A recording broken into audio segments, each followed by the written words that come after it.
안녕하세요. 오늘도 사연 살롱을 찾아주셔서 감사합니다. 저는 얼마 전에 관선징악이라는 옛 교훈을 제대로 경험했던 사람입니다.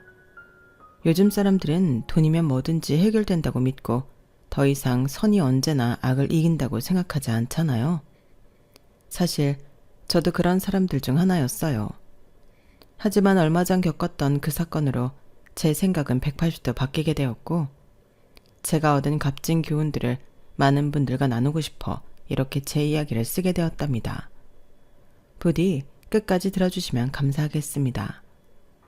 저는 스키 동호회에서 만난 남편과 결혼한 지 2년차가 넘어가는 맞벌이 부부였어요. 유난히 춥고 눈이 많이 내리던 겨울에 잠깐만 활동하려던 스키 동호회에서 남편을 만났는데, 저도 마케팅 업무를 오래 해왔고 남편 역시 소속된 회사의 홍보팀장으로 일을 하던 중이라 저희는 처음부터 이야기가 잘 통했죠. 둘 다 사람들을 웃기는 걸 좋아했고 유행에도 민감해서 연애를 할 때는 늘 웃음꽃이 끊이질 않았어요. 만난 지 1년이 지나도 깨가 더 쏟아졌으면 쏟아졌지 서로에 대한 애정이 전혀 식지 않는다는 것을 알게 된 남편은 주저앉고 저에게 프로포즈를 했고, 저 역시 그 청혼을 곧바로 받아주었답니다.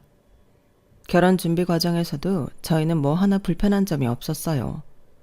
시댁이 저희 집보다 훨씬 부유한 집안이긴 했지만 저희 엄마와 시어머니 모두 그런 부분에 대해 딱히 신경 쓰지 않았고 서로 좋은 말만 나누곤 하셨거든요. 저희 가정에 이렇게 예쁜 딸이 생긴다니 너무 감사한 일이네요. 아니에요. 저희가 이렇게 든든한 아들이 생긴 게 더 감사한 일이죠. 저는 그저 건강한 사이가 생겼으면 좋겠다는 생각만 있었는데 이렇게 성격도 좋고 훤칠하기까지 한 사이가 생길 줄은 몰랐어요. 얘가 어려서부터 그렇게 스키를 좋아하더니 스키장에서 결혼할 사람을 찾아올 줄은 몰랐네요. 그래요? 진수가 어려서부터 스키를 그렇게 탔나요? 진수 외할아버지가 스키를 좋아하셨거든요. 하긴 모든 스포츠를 다 좋아하는 분이셨죠. 그런데 얼마 전부터 외할아버지 건강이 많이 안 좋아지시면서 진수가 많이 힘들어했어요. 다행히 그때 유리미가 있어서 우리 진수가 마음을 잘 다잡을 수 있었던 것 같네요. 세상에 그런 일이 있었군요. 저희 할아버지랑 어렸을 때 찍은 사진이 제 프로필 사진인데 아직 못 보셨어요? 장모님, 이거 한번 보세요. 제가 8살 때 찍은 거예요. 남편은 엄마 옆으로 가서 시할아버지와 함께 찍은 사진을 보여주었어요. 남편은 연애하던 때부터 저희 엄마를 좋아하고 잘 따랐거든요. 마음이 따뜻한 분이라서 좋다면서요. 엄마는 사진을 유심히 보시고는 어렸을 때의 모습이 참 똘똘해 보인다며 칭찬을 해주셨죠. 그렇게 상견례 자리를 시작으로 결혼식 버진로드를 걸어갈 때까지 저희 가족은 너무나 화기애애했어요. 부부로서 연을 맺게 된 저희는 앞으로의 인생도 그렇게 행복한 일들만 가득하리라 믿었죠. 신혼 2~3달까지는 천국에서 사는 듯이 행복하기만 했던 것 같네요. 누군가 그랬죠. 원래 결혼 전에 싫은 티를 팍팍 내는 시댁이 오히려 착한 거라고 말이에요. 결혼 전에 밑바닥을 전부 오픈해줬다면 식을 올리기 전에라도 빨리 도망갈 수 있지만 식장에 들어선 이후에 도망가는 건 훨씬 어렵고 골치 아픈 일이니까요. 안타깝게도 저는 시집을 오고 나서야 시댁의 밑바닥을 서서히 알아가게 되었어요. 그 첫 번째 사건은 시어머니를 저희 신혼집에 처음 초대한 날이었답니다. 저희 부부가 결혼한 뒤 저희 친정엄마는 여건이 되실 때마다 반찬을 넉넉히 만들어서 나눠주시곤 하셨는데요. 시어머니가 오시기로 한 날, 저는 전날부터 재료를 다듬고 준비해서 메인 요리를 2가지 만들었고, 친정엄마가 가져다 주신 반찬을 밑반찬으로 함께 내놓아 상을 차렸어요. 시어머니는 환한 얼굴로 저희 집을 방문하셨다가 제가 준비한 음식을 몇 입 먹고는 젓가락을 탁 내려놓더군요. 얘 유리마, 이 요리랑 반찬 전부 네가 만든 거니? 아니에요. 이거 2개는 제가 만든 거고요. 나머지 밑반찬들은 며칠 전에 저희 엄마가 가져다 주신 거예요. 아, 너 정말 너무하는 거 아니니? 네? 뭐가 마음에 안 드세요, 어머님? 메인 메뉴부터 밑반찬까지 전부 돈 아끼려는 티가 너무 나잖니? 고기의 질이 달라, 질이. 애초부터 메뉴 선정부터 너무 급이 떨어지는구나. 혹시 너야말로 나한테 뭐 마음에 안 드는 거 있니? 일부러 이렇게 돈을 아끼는 거야? 아니에요, 어머님. 절대 그런 거 아니에요.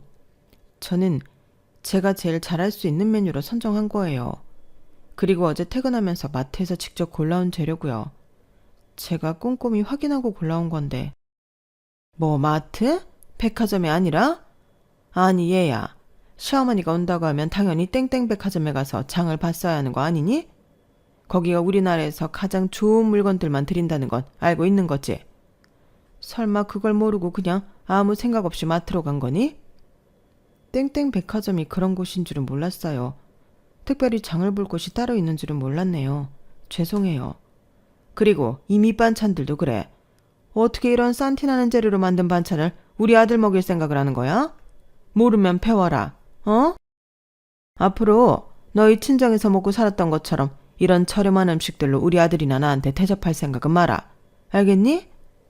싼티난다느니 저렴하다느니 시어머니의 거침없는 언행에 저는 정말 큰 충격을 받았어요. 그 전까지는 시어머니가 그저 인자하고 우아하신 분인 줄로만 알았거든요. 물론 저 대화를 하면서도 우아한 말투는 유치했지만 그 안의 내용이 너무나 날카로웠죠. 저희 친정엄마가 자식 생각하시면서 열심히 만들어 오신 반찬과 제가 전날부터 공들여 준비한 요리가 그런 평가를 받을 줄은 정말 상상도 못했어요.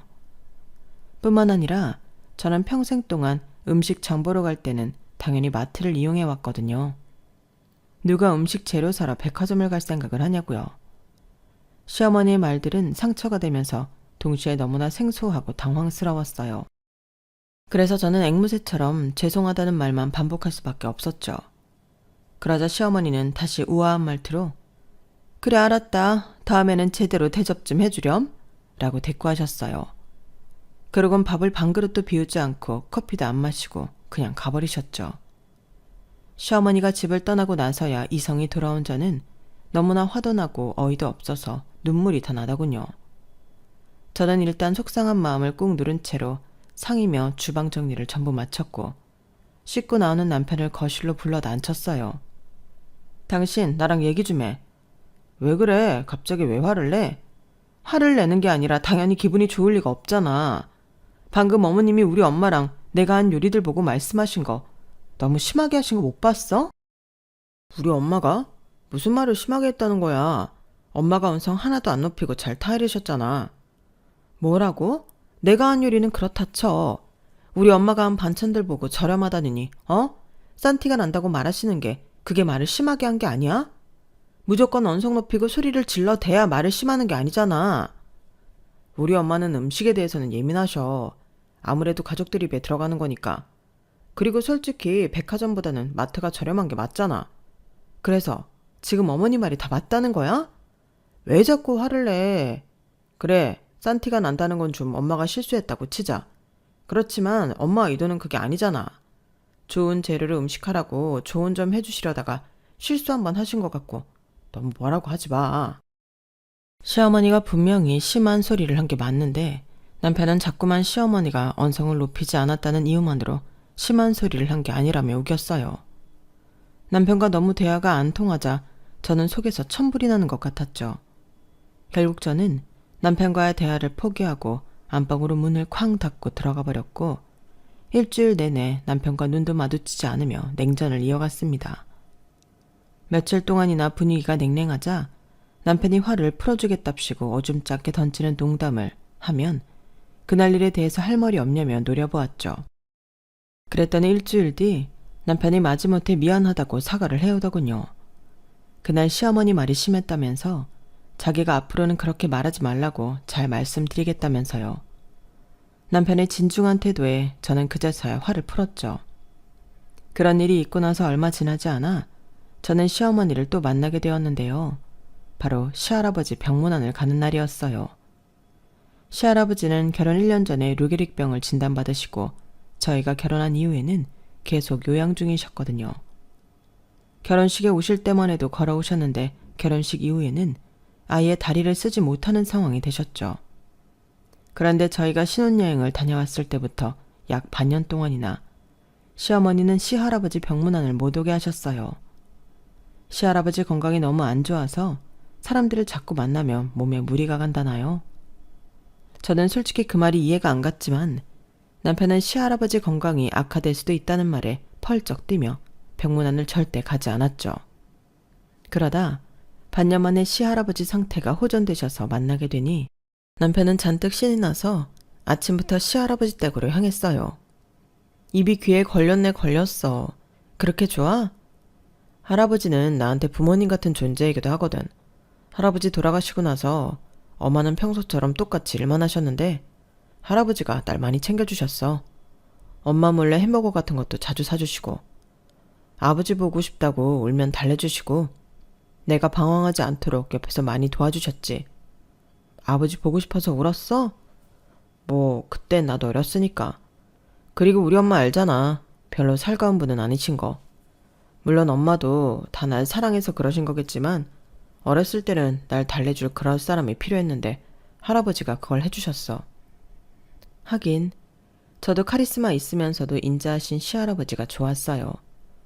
성공한 사업가라고 하셔서 처음 만날 때는 바짝 긴장하고 있었는데 저희 집 형편에 대해서는 하나도 신경 쓰지 않으시고 손주가 좋아하는 여자라는 이유 하나만으로 진심으로 환영해 주셨거든요.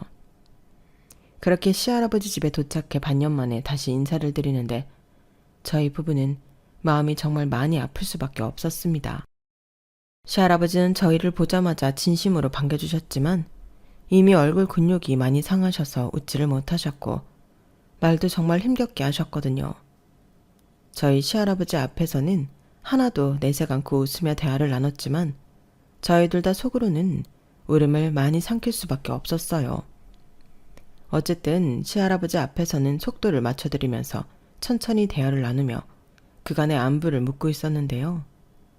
대화 중에 시할아버지가 자꾸만 저에게 따로 할 말이 있다는 듯이 쳐다보시는 거예요. 제가 그런 생각이 들 수밖에 없었던 게 시할아버지가 남편이 잠깐 핸드폰을 보는 등 시할아버지에게서 고개를 돌릴 때마다 기다렸다는 듯이 저를 계속 쳐다보셨기 때문이거든요. 그래서 제가 시할아버지께 다가가 조금 작은 목소리로 무슨 할 말이 있으시냐고 물어보았어요. 제 말이 떨어지자마자 시어머니가 후다닥 오시더니 제 어깨를 잡고 뒤로 밀쳐내는 겁니다. 뭐 하는 거니? 왜? 무슨 일이야? 아니 그게 할아버님께서 할 말이 있으신 것 같아서요. 아버지, 손주 며느리한테 할 말 있으세요? 아니다. 시할아버지가 움직임이 자유로운 오른손을 휘휘 저으시며 아니라고 하시자 시어머니는 저에게 날카로운 목소리로 추궁을 하기 시작했어요. 막말을 하더라도 우아함을 잃지는 않던 시어머니가 자제력을 잃고 화를 내는 건 처음 봤죠. 너 왜 거짓말하니? 제가요?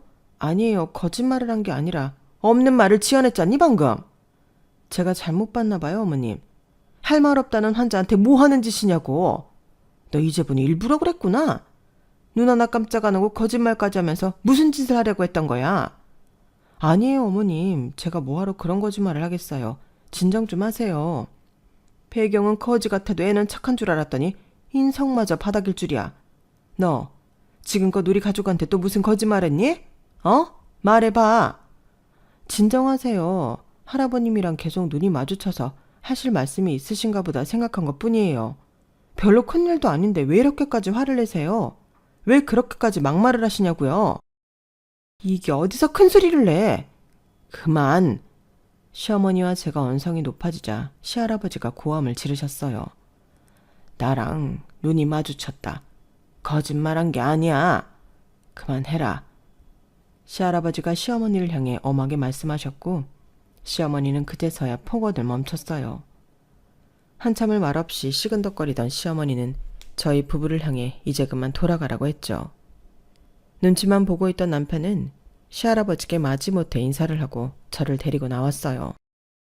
이번에는 남편도 시어머니 편을 들 수가 없었는지 집으로 돌아오는 길에 자기가 먼저 미안하다고 얘기를 하더군요. 시어머니가 갑자기 왜 그러셨는지 본인도 모르겠다면서 자기가 잘 달래보겠다며 저에게 몇 번이나 미안하다고 사과를 했어요. 남편의 말에 당황스럽고 화가 났던 제 마음이 그래도 조금 진정이 됐죠. 그리고 그 이후 한동안은 시어머니랑 서로 연락도 안 하고 지냈네요. 연락을 안 하고 산 지 4개월 정도가 넘어가자 솔직히 별로 내키진 않았지만 그래도 며느리인 제가 먼저 연락을 드리고 찾아뵈어야 하는 게 맞다는 생각이 들었어요. 물론 저와 제 친정에 대해 막말을 한 건 저도 용서할 수 없지만 그래도 시어머니한테 저도 언성을 높이긴 했으니까요. 제가 먼저 다가가면 시어머니도 그날 일에 대해서는 미안하다고 하실 줄 알았어요. 마침 명절이 다가오고 있으니 선물을 좀 신경 써드리면 자연스럽게 화해를 할 수 있겠다 싶었죠. 그래서 시어머니가 예전에 얘기했던 땡땡 백화점으로 가서 고급스러운 닭이 세트를 구매했답니다. 시어머니가 차 마시는 걸 좋아하시거든요. 명절 첫날 시댁에 도착한 저는 약간 긴장되는 마음으로 정성껏 준비한 선물을 드렸어요. 하지만 시어머니의 반응은 제가 기대했던 것과는 사뭇 달랐죠. 그래, 닭이 세트구나. 엄마, 와이프가 엄마 생각해서 되게 열심히 준비했어. 어머님이 차를 좋아하신다고 해서 준비해봤어요. 이건 프랑스 브랜드의 차인데 향이 그렇게 좋대요. 이거 전부 땡땡 백화점에서 준비한 거예요. 시어머니는 그제서야 뚱한 표정으로 선물을 확인하더군요. 그런데 포장지를 열어 닭이 세트를 한번 눈으로만 훑어보더니 다시 닫아버리는 거예요. 닭이 세트 하나 제대로 사오질 못하는구나. 단순하기만 하고 우아한 멋은 없고 포장지는 쓸데없이 화려하고. 차는 어디서 듣고 보지도 못한 걸 뭐하러 끼워왔니? 하긴 네가 격 있는 제품을 알아보는 눈이 있을 리가 없지. 그래, 정성은 받아주도록 하마. 시어머니는 혀를 끌끌 차더니 일하는 이모님을 불렀어요. 그러더니 제 선물을 그대로 이모님 쓰시라면서 넘겨버리더군요. 저는 얼굴이 뜨겁게 달아올랐어요. 남편조차 이건 아니라고 생각했는지 시어머니께 한마디를 덧붙였죠. 엄마, 너무한 거 아니야? 선물 준 사람 성의가 있는데 어떻게 그걸 바로 다른 사람한테 넘겨버릴 수가 있어? 와이프가 엄마 생각하면서 얼마나 열심히 골라왔는지 알아? 진수, 너 지금 네 엄마를 가르치려 들은 거냐? 아닌 건 아니라고 말하는 거야. 이건 해도 해도 너무하잖아. 너야말로 네 와이프가 이딴 격없는 선물 골라오는 동안 뭐 했니? 와이프는 관리는 1차적으로 네가 책임을 해야지. 이 사다리 나게 해놓고 네가 감히 나한테 목소리를 높여?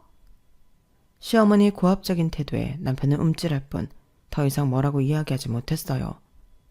저희 부부는 감정이 상할 대로 상해서 시댁에서 보내는 시간 동안 시어머니랑은 거의 아무 말도 나누지 않고 명절에 해야 할 일만 얼른 마치고 나와버렸어요.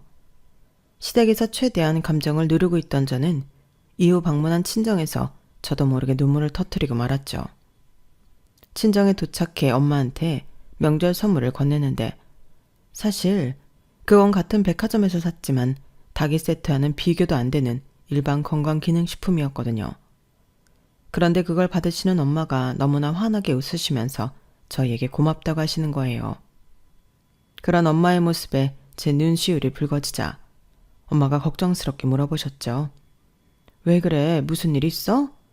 아니야, 그냥 와이프가 장기간 운전을 하고 왔더니 피곤해서 그런 것 같아요. 사실 제가 요즘 어깨가 다시 안 좋아져서 올 때 운전을 못했거든요. 그래? 고생했다 둘 다. 박서방 어깨는 요즘도 아파? 그거 참 큰일이네. 남편의 임기응변으로 그 순간은 잘 모면할 수 있었네요. 엄마가 선물을 정리하려고 잠깐 자리를 비우셨을 때 남편은 저에게 친정에서 하루만 더 있다 가자고 이야기해 주더군요. 우리 오늘 바로 집에 가지 말고 여기 하루 더 있다가 내일 저녁에 갈까? 오랜만에 친정 왔는데 당신 푹 쉬고 가는 게 좋잖아. 고마워. 아깐 내가 갑자기 감정이 올라와서. 아니야, 나 여기 좋아하잖아. 장모님 음식도 좋아하고. 우리 엄마가 당신한테 너무 심하게 대해서 내가 미안해. 남편이 위로해주니 마음이 사르르 풀리는 것 같았어요. 남편의 배려로 저는 하루 더 친정에서 엄마와 함께 지내고 올 수 있었고 이후 남편과의 관계도 더 좋아질 수 있었답니다. 그리고 남편은 결혼 생활이 지날수록 저희 엄마와 더 친해지게 되었어요. 남편이 시어머니와 사이가 안 좋은 것은 아니었지만 어렸을 때부터 시어머니는 남편에게 한 번도 흐트러진 모습을 보여주거나 반대로 남편의 흐트러진 모습을 용인해 준 적도 없었다고 해요. 집안 분위기 자체가 굉장히 엄격했고 남편은 다른 집들도 다 그런 줄 알았다고 하더군요. 그런데 저희 엄마처럼 따뜻하고 사랑이 넘치는 사람을 만나니 마음이 편해진다면서 친정집에 자주 놀러가고는 했죠. 그러던 어느 날이었어요.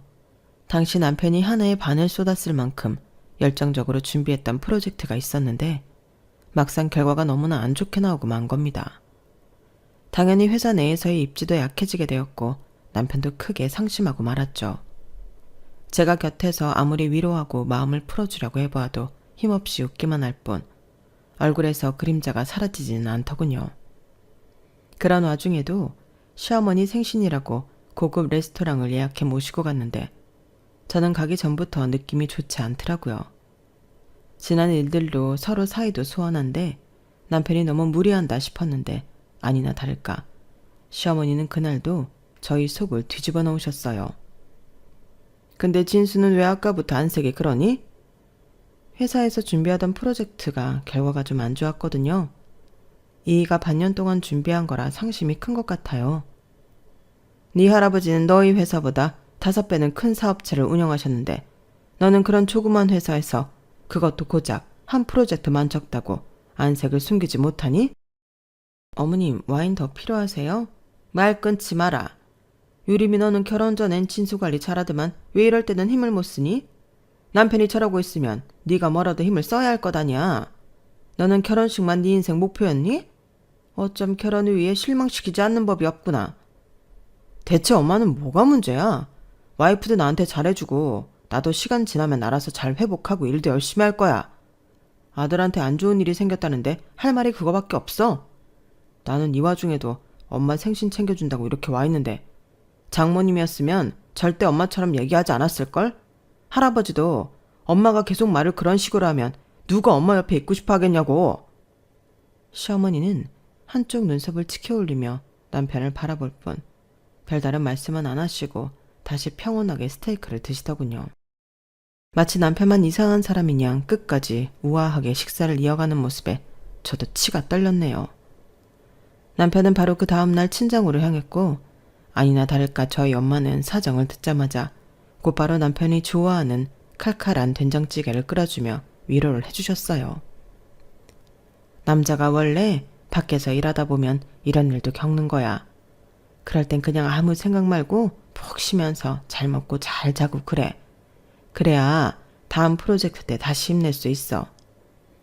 감사합니다, 장모님. 음식이 진짜 너무 맛있어요. 저희 하루만 자고 가도 돼요? 그래, 자고 가.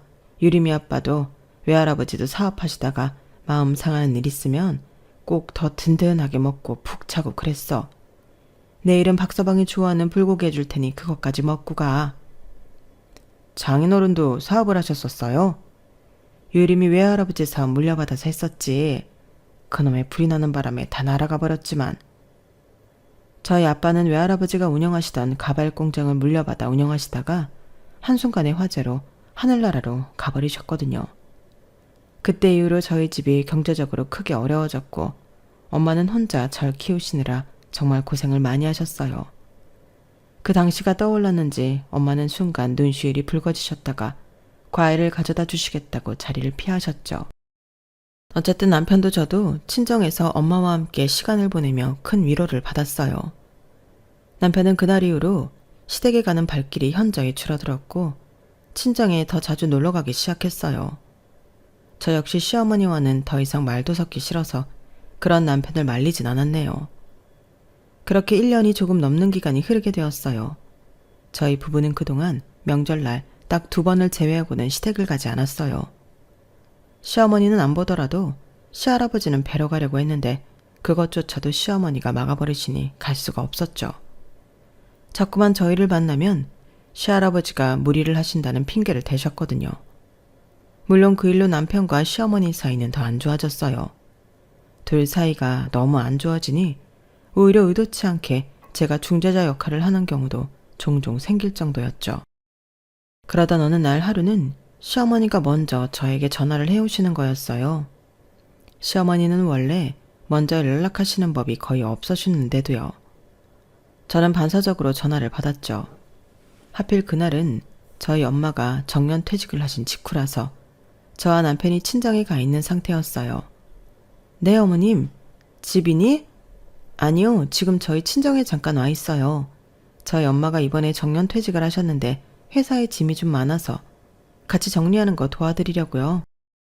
퇴직하시면 다시 회사를 하실 일도 없을 텐데 그냥 다 버리면 되지. 뭘 그걸 정리하고 있니? 너희가 도울 일은 또 뭐고? 아무래도 오래 일하셨다 보니까 버리기 힘든 짐도 많으셔서요. 엄마가 그동안 고생한 것도 있으시니까 오늘은 땡땡 레스토랑에서 식사도 하려고요. 그런데 무슨 일이세요? 땡땡 레스토랑이면 여기서 별로 멀진 않구나. 예약은 몇 시니? 6시 반인데 무슨 일로 전화하셨어요? 뭐 가족 행사면 내가 가줄 수는 있겠네. 장소란 시간까지 알아버렸으니 가야지 어쩌겠니? 전혀 그럴 생각이 없었는데 저는 얼떨결에 시어머니를 저녁 식사에 초대하고 말았어요. 시어머니가 선뜻 오겠다고 하니 아무리 사이가 소원해져도 오지 말라는 말을 하기가 어렵더라고요. 통화 내용을 들은 남편도 곧바로 인상을 찌푸렸지만 저희 엄마가 사람 좋은 웃음을 지으며 잘됐다고 하자 뭐라고 하지는 못하더군요.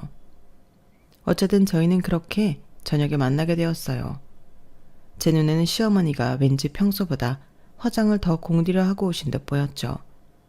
엄마는 시어머니를 발견하자 웃으면서 반겨주었어요. 사돈 오랜만이에요. 이런 자리에 함께 해주셔서 정말 감사해요. 아니에요. 정년퇴직이라니. 그동안 고생하셨는데 가족이면 같이 축하해줘야죠. 저희 집이랑 멀지도 않고요. 의외로 시어머니가 말씀을 호의적으로 하시는 걸 보고 저는 결혼식 때는 시어머니가 선한 말들만 했었다는 사실이 생각이 났어요.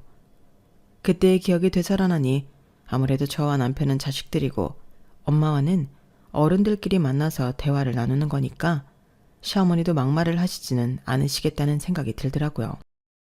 그래서 긴장했던 마음을 놓고 편하게 식사를 즐기기 시작했어요.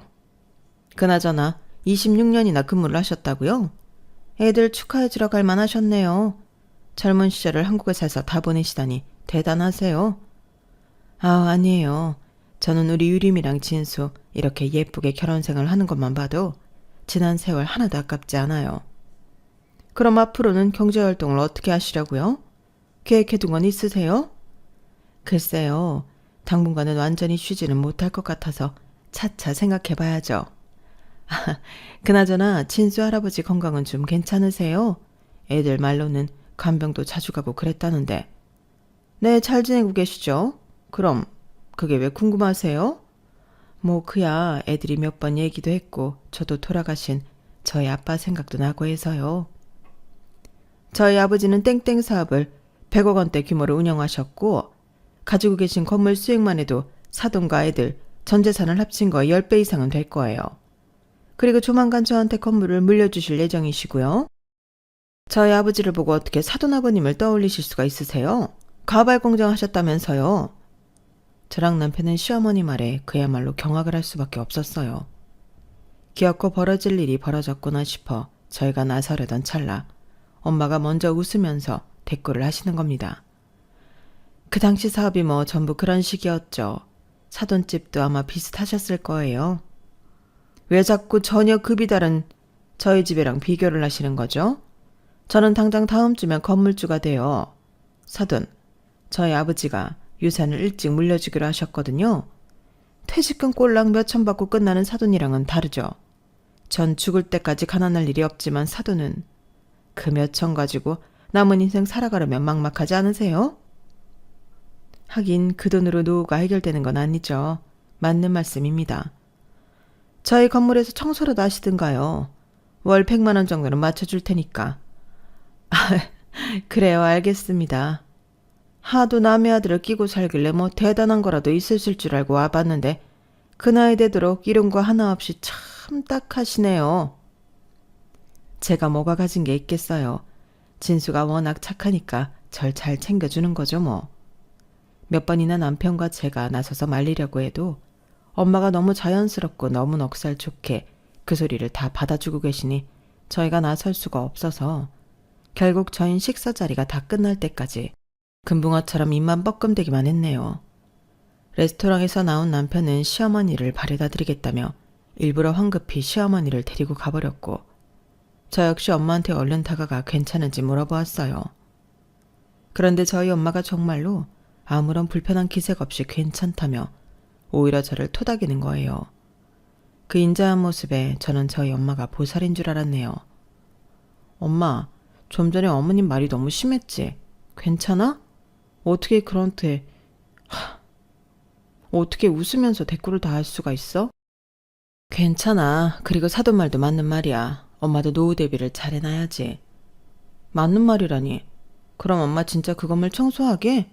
해야지 그럼. 어차피 할 생각이었어. 어차피 할 생각이었다니. 그게 무슨 말이야? 곧 알려줄게. 저는 엄마가 도대체 무슨 생각을 하는지 알 수가 없었어요. 그날은 일단 시간이 늦었으니 엄마를 데려다 드리고 와서 집에서 남편을 만나게 되었는데요. 저희는 자정이 넘도록 머리를 싸매고 토론을 했습니다. 남편은 시어머니를 데려다 드릴 때 대체 장모님한테 왜 말을 그렇게 하셨냐며 뭐라고 했는데 시어머니가 태어난 얼굴로 너희 장모가 좋다는데 왜 네가 난리니? 라고 하는 바람에 말문이 막혔다고 했어요. 저 역시 저희 엄마가 진심으로 청소를 하신다고 하셔서 말리지 못했다고 했죠. 저희가 아무리 얘기를 나눠봐도 두 분이 서로 합의를 한 일에 대해 더 이상 나서서 말릴 수 있는 뾰족한 수가 없더라고요. 찜찜하지만 일단 상황을 지켜보자는 결론을 내릴 수밖에 없었죠.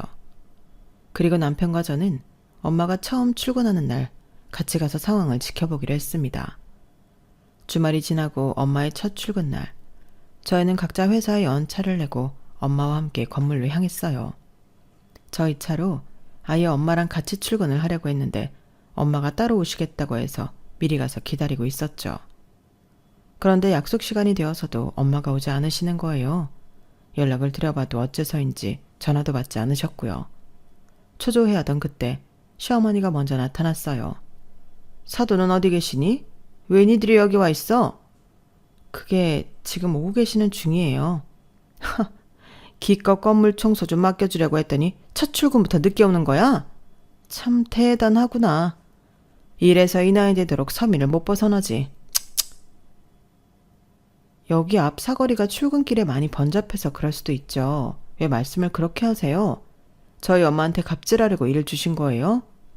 첫 출근부터 늦은 엄마의 시애미한테 대드는 딸에 너희 이 정도면 사기 결혼 아니니? 어쩜 날이 갈수록 눈살 찌푸려지는 언행만 일삼아하는 거야? 엄마가 먼저 말을 심하게 하니까 그렇지. 서민이 뭐니? 정작 사업에 성공해서 우리 집안 부자로 만들어준 할아버지는 평생 그런 말 안 쓰는데 엄만 대체 왜 그래? 엄마가 잘나서 부자가 된 게 아니잖아. 네 장모랑 몇 개월 붙어 지내다 보니 네가 제정신이 아니구나. 이런 경제력도 인성도 거지 같은 집구석이랑 결혼한 게 모자랐다고 네 엄마한테 대들어. 적어도 일 앞에서 성실은 한 줄 알았더니 봐줄 만한 구석이라고는 요만큼도 없는 집구석을. 너 오늘 이후로 황 변호사랑 이혼 수속 밟을 준비나 해. 둘이서 잘만 살고 있었던 저와 남편은 시어머니의 말에 기가 막혀서 혀를 내두를 정도였어요. 그 순간 저희는 진심으로 시어머니와 절연을 할 생각까지 들었을 정도였으니까요. 그런데 그때 시어머니 등 뒤로 저희 엄마가 오시는 게 보였어요. 남편과 저는 엄마의 모습을 보고 입만 떡 벌릴 뿐 아무 말도 할 수가 없었는데요. 저희 엄마가 글쎄 시할아버지의 휠체어를 밀어주면서 오고 계신 거예요. 저희가 넋을 놓고 뒤쪽을 바라보자 시어머니도 뒤를 돌아보고 입을 떡 벌리시더군요. 아니, 사돈 지금 뭐 하는 거예요? 남의 아버지를 왜 사돈이 모시고 와요? 휠체어에 앉은 시할아버지는 시어머니를 무섭게 노려보고 있으셨어요. 저희 엄마는 그전과 똑같이 인자한 웃음으로 대답했죠. 그건 곧 도착하실 황 변호사님이 말씀해 주실 것 같네요. 차 대고 오실 거라 좀 늦으실 거거든요. 뭐라고요? 그러니까 당신이 뭔데? 제가 뭐냐면요. 당신이 그동안 감금하고 있던 당신 아버지를 구출해 준 사람이죠. 그리고 당신 집안 사업이 번성할 수 있도록 아낌없이 투자해준 초기 투자자의 딸이고요. 엄마의 말에 저희 부부와 시어머니는 깜짝 놀랄 수밖에 없었습니다. 상상도 못했던 이야기였기 때문이에요. 황 변호사가 대체 왜 거기 있는 거야? 제가 누누이 말씀드렸잖아요. 제 고용주는 그쪽이 아니라 회장님이라니까요. 오늘 온 건 이 건물을 서화영 씨한테 넘겨드리기 위해서입니다. 그쪽이 아니라요. 건물을 넘기다니. 이 건물을? 이 건물은 서화영 씨의 부친이신 고 서홍원 씨의 투자 지분으로 세워진 거라고 회장님이 직접 진술하셨어요. 87년에 작성했던 서류도 전부 지금까지 보관하고 계셔서 법적으로 아무런 문제 없이 서화영 씨에게 넘어갈 겁니다. 아버지, 이게 다 무슨 말이에요? 이 건물 저한테 주기로 했잖아요. 이 인간들이 아버지한테 뭐라고 했길래 갑자기 이러는 거예요? 당신들, 지금 정신이 온전치 못한 우리 아버지한테 뭐라는 거야? 내가 직접 그러라고 했다. 내가 말은 편히 못해도 정신은 멀쩡해. 네가 감히 나를 노망난 노인 취급을 해? 그동안 네가 내 도장으로 멋대로 가져간 내 재산 전부 다 되돌려 놓을 테니 그런 줄 알아라. 시할아버지는 얼굴이 새빨개지도록 역정을 내셨어요. 덕분에 건물 내 모든 사람들이 저희 쪽을 쳐다보게 되었고 사람들의 시선에 자신의 체면에 금이 가는 걸 느낀 시어머니는 더 이상 대꾸도 못하고 있었죠. 곧이어 황 변호사가 줄줄이 설명하는 내용에 저와 남편은 경악을 금치 못했어요. 그동안 시어머니는 시할아버지를 집에서 나오지 못하게 통제하며 저와 남편을 포함한 다른 가족들과 만나지 못하도록 막아왔다고 해요. 왜냐하면 평소 시할아버지가 가족들에게 재산을 골고루 나눠주고 약 30%에 해당하는 재산은 사회에 환원하실 거라고 말해왔기 때문인데요. 그렇게 되면 시어머니에게 돌아올 재산이 많지 않기 때문에 시할아버지가 거동이 불편한 것을 기회로 삼아 그동안 많은 재산을 자기 마음대로 증여받아왔다고 해요. 시할아버지의 도장을 가지고 서류를 전부 자기 마음대로 작성해오면서 말이죠. 다행히 제 결혼식 때 저희 엄마와 시할아버지가 우연히 만나게 되면서 그동안 시어머니 몰래 저희 엄마가 시할아버지의 수족이 되어주었다고 합니다. 사실 상견례 때 진수가 나한테 보여줬던 사진을 봤을 때부터 알아보긴 했었어. 어릴 적 우리 아버지 친구였다는 걸 말이야. 그런데 결혼식장에서 서로를 알아본 뒤 더욱 확실해졌던 거지. 너희 할아버지께서는 날 알아보자마자 바로 미안하다며 눈물부터 보이시더구나. 우리 아버지 생전에 약속을 지키지 못해서 미안하다고 말이야. 모든 진실을 알게 된 저와 남편은 놀라움과 동시에 시어머니를 향한 엄청난 분노를 느꼈어요. 특히나 남편은 평생 시어머니가 엄하긴 해도 가족들을 위해 힘쓴다고 믿어왔던 만큼 배신감이 훨씬 더 클 수밖에 없었죠. 그럼 지금까지 할아버지 건강 때문이 아니라 엄마의 돈 욕심 때문에 못 가게 막았던 거야? 할아버지 재산을 죄다 엄마 재산으로 빼돌리느라 그렇게 바빴던 거라고? 할아버지는 불치병에 걸린 분이야. 앞으로 남은 시간 동안 매일같이 얼굴을 봐도 모자란 분이라고. 어떻게 나한테, 아니 우리 가족한테 이럴 수가 있어? 엄마는 가족보다도 돈이 중요해? 돈이 있어야 가족도 지키는 법이야. 네 할아버지 재산이 그럼 여기저기 뿔뿔이 흩어진다는데 내가 가만히 있었어야 한다는 거야? 세상에 그런 바보 천치가 어딨어? 네 장모만 아니었어도 나도 너도 네 자식까지 부자일 수 있었다고. 웃기지 마세요. 저희 엄마가 아니었으면 사악한 범죄자한테 엄한 재산이 갈 뻔했었던 거죠. 누가 그래요? 친할아버지인 할아버지한테 못할 짓까지 저지르면서 빼돌린 재산으로 부자로 살고 싶다고 누가 그랬냐고요. 어머님 욕심으로 천륜을 저버리는 짓까지 저질러 놓고 합리화하지 마세요. 저희는 돈보다도 가족이 훨씬 중요해요. 니까짓 게 뭘 안다고? 시어머니는 극도로 흥분해서 저에게 달려들었어요. 하지만 저희 남편이 그런 시어머니를 중간에서 밀쳐버리면서 시어머니는 바닥에 철푸덕 엉덩방아를 찍고 말았죠. 이 사람이 하는 말이 다 맞아. 엄마야말로 뭘 안다고 자꾸 엄마가 저지른 추악한 일들을 합리화하고 있는 거야. 지금부터는 내가 할아버지랑 장모님 편에 서서 엄마가 그간 저질러온 일에 대한 죗값을 치르게 할 테니까 두고 봐. 엄마는 이제 내 엄마도 아니야. 다시는 우리 가족한테 얼씬도 하지 마. 바닥에 주저앉은 채 저와 남편의 비난을 들은 시어머니는 쉽사리 일어서지 못했어요. 그러자 시할아버지가 시어머니를 향해 이렇게 이야기했습니다. 네 손으로 지금 당장 도장 가져와라. 이제는 네가 아무리 발버둥 쳐도 도망갈 구석은 없을 게다. 지금 바로 도장 가져와서 이 건물 넘기고 그동안 멋대로 가져간 재산은 전부 진수한테 넘겨라. 아버지! 아니면 나도 봐주지 않고 법대로 할 테니.